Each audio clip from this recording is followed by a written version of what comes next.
welcome back. Welcome in New York to the Post 90 podcast. We've got our work cut out for us today. We have a handful of games to talk about, most of them not being good. So that always, lends itself to a good episode or good morale as we record.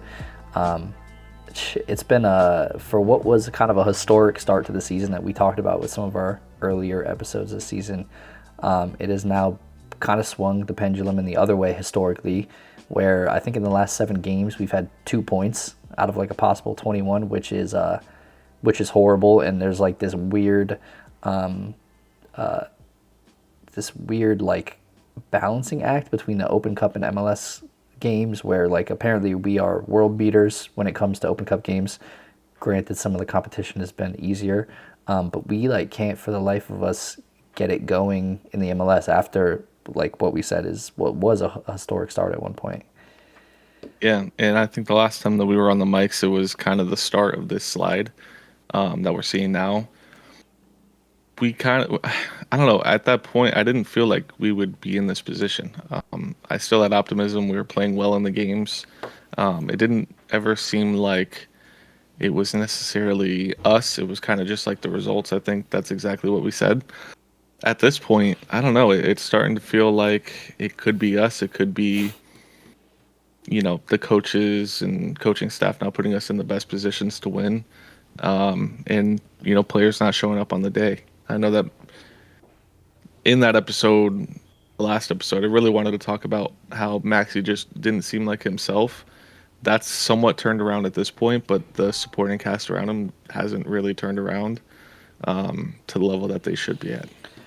Yeah, I feel like we went from, having an attack problem over the course of the last year and a half, and I don't know if we let the lack of confidence that having a problem like, an extended period of having a problem like that kind of translated to the rest of the team finally, where like our defense is even at a point where it's not really, not keeping us competitive in games. Obviously, Thiago was gone for a portion of the games that we're going to talk about today, but he's back now. And it's just, for whatever reason, it's kind of just been like a shit show back there. I know O'Toole missed the DC game with some stiffness or whatever it was, and Tavon was out on suspension for yellow cards, I think. Red card. Or red, red. I think it was a straight red in one of the games, I want to say.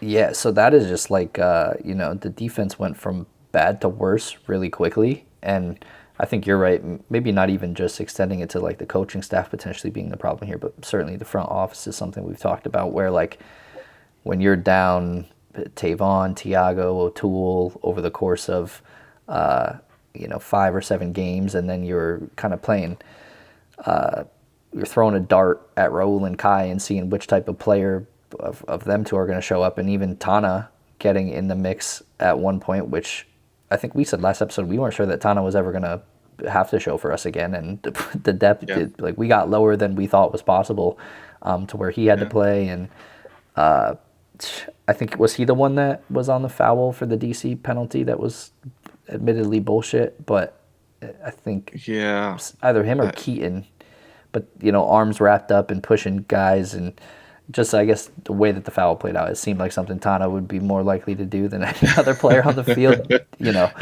despite it being, a bullshit pen really, and Pascal spoke to that too. But our defense is just at a low that I don't think we've seen since, is like pre-Chanel Collins, crazy to say. Like, I don't think our defense has been this bad since before them. Yeah, and you can name a bunch of players that would have been or contributed to that poor defense, but I don't know. I just feel like the defense has been bad. Matt Freese hasn't been the Superman that we've known him to be. I think he's getting beat on things that you really shouldn't be if you are the number one name right now for the U.S. men's national team spot going into the World Cup. A captain type player on the team, somebody who would receive the armband if, Thiago or Maxi weren't on the field.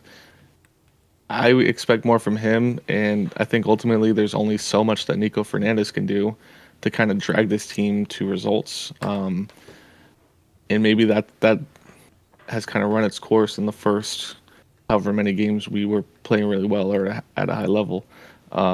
Really just looking to see guys like Ojeda, Hannes, kind of step it up because you're at the point where those guys aren't performing to the point where you have Malachi Jones getting starts and this guy, is only in the first couple months of him kind of returning to the game, and you're being beat out for starting positions. That has to say something, right? Like, I don't know. I just feel like there's a certain lack of energy when it comes to league games for this team, that we're just not seeing for the Open Cup. So I don't know. Maybe they're really throwing everything at the Open Cup and kind of saying, forget it.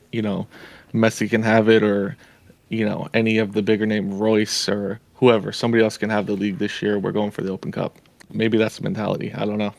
Yeah, I know you mentioned that after the Red Bulls game. To me personally, like it feels like maybe that is what the goal is at the moment. Like, it's a long season and we're doing well in the Open Cup, so maybe you try to continue the, I don't know, continue the morale there, continue rolling the way that we have. But I mean, these are the types of things that we always talk about each season, like bigger picture type things, where when you start to drop some of these points or these games that seem super insignificant during the season, like it is very quickly that they become significant when it's August and September, and of course October, when you're a few games away from the playoffs starting, where you're like, man, if we hadn't dropped points to DC off a long throw in and a bullshit penalty at home, which is Yep. so against like the code of what our team is, that things look a lot different at the end of the year. And I think that is maybe one of the biggest takeaways too, is like a lot of these poor performances have come at home, which is just so like anti NYCFC. Like it's not in our DNA to lose at home, to drop points at home. And if we look at the last 7, we had obviously the Miami game that we were at where we dropped points.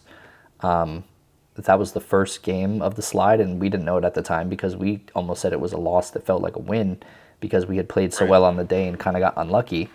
But then from there, you have the 1-1 draw against St. Louis at home, the 4-4 draw against Cincinnati, which was, I mean, that is essentially a loss because we had imploded. I think we were up like 4-2 and we gave it away Right. at the end. In stoppage, I want to say. Yeah, it was like a 96th minute stoppage equalizer or whatever it was. And then this DC one is like a culmination of all of it. Like that was the worst performance out of all the aforementioned poor home performances. Like it got as bad as it's been in that game. There was just like no teeth to our attack. Getting beat on really careless set pieces, like a long throw-in goal is crazy. I don't even remember the last time I saw that. And yeah, it's like it hasn't been worse than it was this past game. Yeah, those two things I think you hit right on the head is like losing at home just doesn't happen.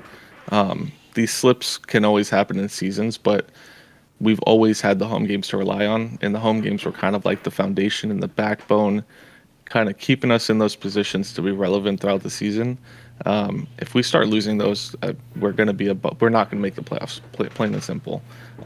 Luckily, the slip isn't so bad that we're outside of the playoff positions right now. We're still in, I think, the playoff qualifying section, so we'd have to play like a play-in type of situation. But you're just setting yourself up in that case to be in such a significantly harder position in the playoffs. You literally have, I think, 1 or 2 weeks extra for the postseason, just adding mileage to the legs, making it harder, giving your teams more film if you do advance into those playoffs. So it's not good. And then getting beat on set pieces at all, it's kind of been kryptonite for us, which I don't know how we flipped that on the head and scored 3 set piece goals against the Red Bulls in the Open Cup. Like none of it makes sense. I just kind of want one get right game, one sort of like get it together and we get our shit right to where we can kind of correct this thing and stop the bleed. Like we just need some bandages at this point to wrap it up and like kill this slide. Yeah, and I feel like we felt or we were hopeful that the Red Bull game in the midweek against or in the Open Cup was going to be that. Like I felt like it felt like a tide kind of switched there. Obviously, Tales got a ton of goals. I think Ojeda got one as well against them. Or maybe that was the prior Westchester game. See Boba there. Yeah. Yeah, it felt like that was the get right game. Like in a derby as well. Obviously, you kind of throw everything out the window when it comes to a derby. Regardless of recent team performance or whoever's going to be on the field. Like it's going to be a fight regardless, and to come out on top of that, especially in a winner go home game, I just felt like maybe it would have more meaning to the locker room in general, like to the point where it could kind of spur you or motivate you for future games, and then you just have what was DC right after it, which is tough, and it like kills that momentum too. Like you can't go back and capture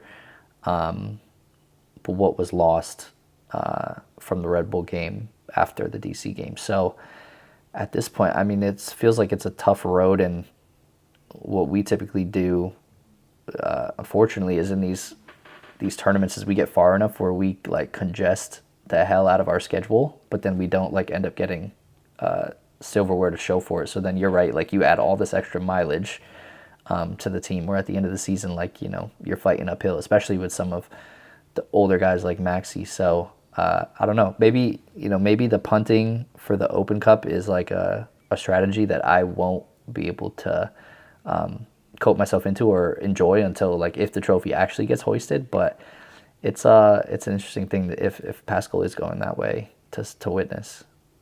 Well, and that's where you kind of, if you want to play devil's advocate and you want to kind of give the team some sort of excuse or some sort of explanation as to why the slide has happened, I mean, the schedule has been so congested to the point where it's made it difficult for us to schedule time to sit down and record. Like it's been 2 weeks since we've recorded our last episode due to the schedule. Like it's been one after another, and to the point where you're like, well, do we talk about two games or can we just make this into three? And then like if we're not having time to schedule something, these guys have to take care of their body.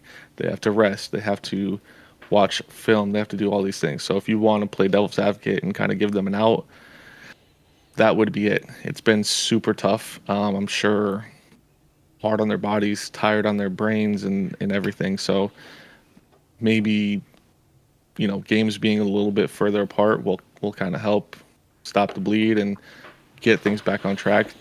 This team plays well. I have no doubts that they can get it right. It's just a matter of getting something going, and maybe that's Columbus, and you have some, motivation going into that Open Cup game, or Charlotte away. Never a terrible place for us to go. So I don't know. Where do you think, if anything, where's the bright light coming? I mean, you get this week-long break, which we haven't had in 3 weeks, which is helpful. And I mean, I would assume like this is gonna have to be a game that we're tuned up for, regardless of the fact if it's MLS or Columbus Crew, because our next Open Cup game is against Columbus. So like winning the mental battle here, it's not like winning two games, but like if you put yourself in a winning position and you win this game, then the next time you play Columbus in 2 weeks' time in like a winner go home game in Open Cup, like you've already got that mental edge that you've proven not to yourselves, but you've proven to Columbus that you can beat them. So it's going to be an important one, and I guess like the only silver lining is the fact that you have that week-long break, and it's going to be like that I think for a little while until we play that Columbus game. So we're going to get week after week break for the next two or three. So you have to capitalize on it. Like if you can't get points against Columbus and you keep sliding, like I think just the deeper you fall, the harder it is to get out. And not to like give the guys or the team like an additional out, but I feel like we've kind of had a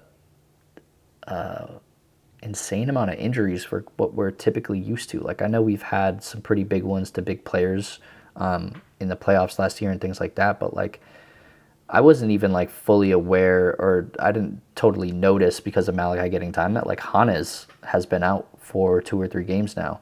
And although I don't think he often reflects himself, or he hasn't this season on the score sheet in terms of goals and assists and things like that, like he's pulling, I think, a lot of gravity, or he has a lot of gravity to himself on the field with his pace and his skill moves that you can't really account for otherwise, especially a guy coming back just like Malachi. And then right before the DC game, I think during warm-ups, Tales got hurt. and he was obviously the superstar of the Red Bulls game. So maybe that's where a bit of the morale or the flair from that game leaks out of the 11 because he doesn't make it. But then you have, we already said O'Toole was missing. Aiden went out with a ankle knock in like the 30th minute. So it's just a lot of like interruptions to the starting 11 at the moment that, probably makes it harder than it would otherwise typically be. Yeah, well, and you're also the team's put in a position where they're having to bring guys back for fitness and kind of get them minutes that maybe you wouldn't want to like rush a Perea in there, but forcing him in, obviously with the aid and stuff, just accelerating timelines and being forced to be starting a Malachi Jones, like those things aren't ideal. So I mean, yeah, there's a million reasons or excuses you can give. It just then there's also somewhere where you can't really give the excuses. Like early on in the slide, like Pascal was just mismanaging games, like flat out. Unfortunately, that's the case. As much faith as we both have in him, there were moments where he just was fumbling games and giving them away. And so you have to balance out those kind of realistic, I guess, excuses, and also the fact that he's thrown some games away that now we could really use and really count on those. Yeah, it's crazy. Like, I also wonder, like, what is the method to the madness with some of like the insertion of youth that we have with the first team? Because at times, you can see somebody like a Maximo will get some minutes or an Arnos out of like necessity, but like Johnny Shore as well has came in where he's had like a few stints, a few games in a row. He gets some minutes or he gets a start and comes out early, and you kind of keep these guys fresh and like within the first team. But then there's oftentimes where like right now they fall down to the second team and like they're performing really well with the second team. So like I don't know, it almost feels like, so I saw Maximo and Johnny both scored in the twos game yesterday or the day before, whenever it was. But like now you start to worry that they would have been spent on this game when you have big games, or we just passed a big game which could probably have used Johnny if you don't want to rush Perea back. We obviously don't know the full content of like where he feels like he's at injury wise, but like that's a role that Johnny could have slid into if needed, and you don't rush somebody back. Or if you're just trying to get creative with attackers like Maximo, we've seen be dangerous at times coming into the game. And at the moment, we're definitely at a point where it feels like there's no danger up top for us. Like if the ball is not at Nico's feet, the other team does not really need to worry about anything going wrong for them. Right. So like you need, I don't know, you need that kind of young like hunger and enthusiasm, I think, at times, especially with what we see with where the team's mentality seems to be at right now, to kind of like turn things around. So I get worried that some of these guys that are on first team contracts, these younger kids, maybe spent on the second team like they just were, and now are they like not available to appear on Sunday if we need it against Columbus? That's what is kind of worrying as well. Yeah. Well, and touching on kind of wingers, I do want to give flowers to Ojeda. I do feel like he genuinely has been one of the best players on the team recently. Like he's really stepped it up. It just hasn't really translated to, league goals and things like that. But him and Nico could be a really dangerous combination up there. I think he's finally finding like that final ball that he's been missing for so many years. I do think more goals will come. I think more assists will come. Hockey assists and things like that. Like I think he's going to be a big producer. He just has to keep going on the track that he's been on. Like before you would kind of see Ojeda get the ball and you would think, okay, well, he's kind of a black hole out there. Like once he gets the ball, the chance is over. The move is gone, and will eventually become either a counterattack or a long possession for the other team. I don't feel that way anymore. I genuinely think that he's like more dangerous now than he's ever been. Yeah, 100%. And I think like bigging him up as well, but extending it to another player is, we give Tavon like a lot of credit on this podcast, and maybe it's not enough because I think the amount that even Ojeda at times would have to come back to potentially help with things that Tavon would have taken care of, or the relationship between Tavon and Ojeda in the attack this season has been definitely one of the things that have been more productive for us, especially Tavon, even like doing it himself at times. But it takes a bit of like pressure, both in terms of like mentality, but like players marking or guarding you off of Ojeda when you have Tavon on the field. So this is like, maybe a moment where we need to even increase the amount of flowers that Tavon gets, because you don't really, it's like that thing, you don't notice what you had until it's gone. And like the role that he brings to the team to kind of help Ojeda excel as well is like another big thing. And like I said, you don't really realize what you have till it's gone. And even Ojeda excelling, with him missing, kind of says a lot too about what he's bringing to the team right now. Yeah, and that's honestly why I was so upset with the red card from him, because it's like you know how important you are to the team. Like, you just have to be, I don't know, more Yeah. careful and thoughtful. But I also get the frustrations with sliding in everything like that. So I don't know. It's one of those things where it can be water in the bridge, and just hope that when he comes back, it's like the same level. Because obviously, I mean, he's consistent. He's our new hack, I guess, like somebody that is going to put in a decent performance no matter what. I was gonna say you The kind of floor have is to high. chalk it up to like the hack. What would it be? The hack factor, where like if you don't get the hack without the yellow cards every other game, like you don't get the Tavon Yeah. without like that fiery passion that can boil over at a time. So I don't know. These things will happen, and it's a good learning moment to know like, wow, it's really Yeah. shitty that I missed that game, and like I probably feel like it would have went a lot different if I was in it. For sure Tavon feels that way. Good. He should. Yeah, so it's a good thing in the end. It's like a net good thing, but it sucks at the moment when you have O'Toole out at the same time, and the back line of doom and despair that we had out there against DC. When I sent that Tana was starting a right back, I was considering for the first time in like 5-6 years not watching a game. I was like, I don't even know if I can do this right now. Yeah. Yeah, But I don't yeah, know. It's you have to figure out something. Now it feels like when we've been going into transfer windows for the past year or two, we've been begging for some kind of attacking support. I think we're at the point now where defensive support is needed.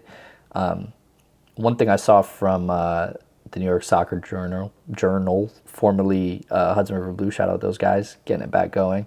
But this guy Joao Loyola, who's a center back for Fluminense, I guess we were rumored with him back in March. I missed that personally. That was not on my radar. That's something that's good to hear. Apparently, he was at the DC game at Citi Field this past weekend, like as a spectator. yeah. I saw the picture he posted, I want to say, or like a story Yeah, I think he he put put up. it on his Instagram or something, which is interesting because from what I've read, it sounds like things have gone like silent since that rumor back in March, and it wasn't even like it wasn't like this is gonna happen back in March. Like there's just interest out there. So I don't know if that like maybe there's some kind of tangible thing to that. I don't know. I mean, is Fluminense still in season at this point? I would assume he'd have to be with the team if they were. So Yeah, how yeah. I does wonder. how are you in the Serie A but you end up at a New York City game in New York City like on the weekend? That seems to be like it'd be something intentional and not just like I happen to be here on vacation Right. and I Yeah. was rumored Yeah. to these guys like 2 months ago. So I don't know. Yeah. I mean, look, I'll take anything we can, any glimpse of hope, any copium that we can suck up. I'll take it right now. But yeah, I think looking forward to Columbus in the Open Cup, I guess. I don't know. Maybe that's where the eggs go mentally now. If we get a trophy, are you okay with that? Are you okay with that? Like, if will you Yeah. trade an Open Cup trophy for missing the playoffs, missing the MLS playoffs? Let's start there. Missing the playoffs. I don't know. It's just too easy to make the playoffs. Not easy, but like there's 8 spots. Like I don't know. I feel like it's too easy to not get in, or too easy not to get in. Yeah. Would So you trade it though? I don't know if I'd trade it, but it would make a bad season a good season or a decent season. Like, Yeah. adding a trophy is never a bad thing. And in the Open Cup, I don't know. It only doesn't matter if you lose in it. you know? Right. Yeah. Like fans only don't care about it when they lose, right? So the players care about it. I care about it. It's a trophy, you know? If we end up losing to Columbus in a couple of weeks, then I never cared. Never cared. But never. Yeah. Um, but no, I mean it makes a bad season a good one. So, you know, bad season for us obviously is missing the playoffs. I think that's only happened once in our club's history. And so if we miss the playoffs but win an Open Cup, I think that's a good season. Yeah.